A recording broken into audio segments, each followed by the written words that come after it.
Aktres na si Kim Chiu, handa na bang buksan muli ang puso para sa bagong pag-ibig?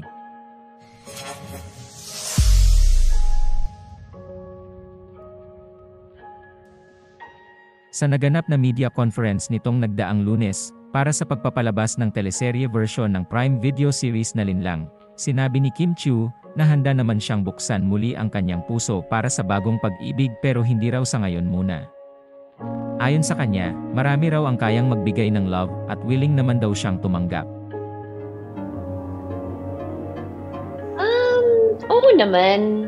Hindi man sa ngayon muna. Pero hopefully in the next months to come. Pero Ay, months lang? Months lang? Hindi, years.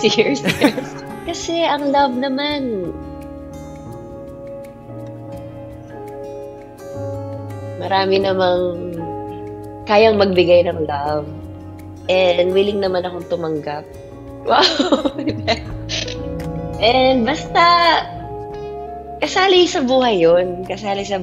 So, i-embrace natin lahat.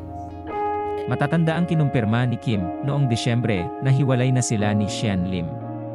Ayon sa kanya, mutual decision daw ang paghihiwalay nilang dalawa. Ayon sa ulat ng Bandera, natanong din kay Kim Chiu kung ano ang masasabi niya sa pakikipagkaibigan sa kanyang ex-partner. Ayon sa aktres, tamang panahon lamang ang makapagsasabi kung dapat silang maging magkaibigan uli ng kanyang dating jowa. Ipinagdiinan din niya na hindi niya agad-agad mapapatawad ang mga taong nanloko sa kanya. Ayon sa aktres, tao lang din daw siya na nagmamahal at nasasaktan, kaya mahirap daw maging kaibigan uli ang taong nakarelasyon at nakahiwalay niya.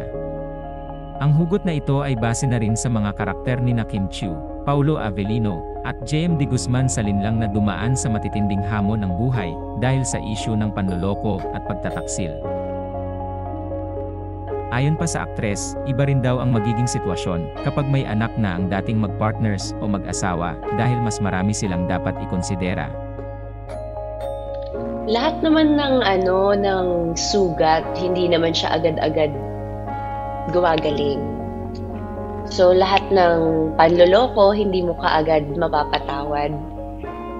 So, I think it involves time and acceptance. And para na rin siguro sa sitwasyon ni Juliana and Victor, may anak kasi sila. So, may consideration din na kasama sa time, acceptance, and be considerate para sa anak niyo. Para hindi naman siya matrauma or ganun. I-set aside mo na yung hate. Pero yun nga, may time at yun nga, may oras na kailangan daanan yung proseso. Hindi naman din kasi siya in one click, okay, papatawad na kita, magbati na tayo para sa anak natin. May oras talaga. Salamat sa panonood. Huwag kalimutang mag-subscribe sa aming YouTube channel, i-like ang video na ito, at i-turn on ang notification bell.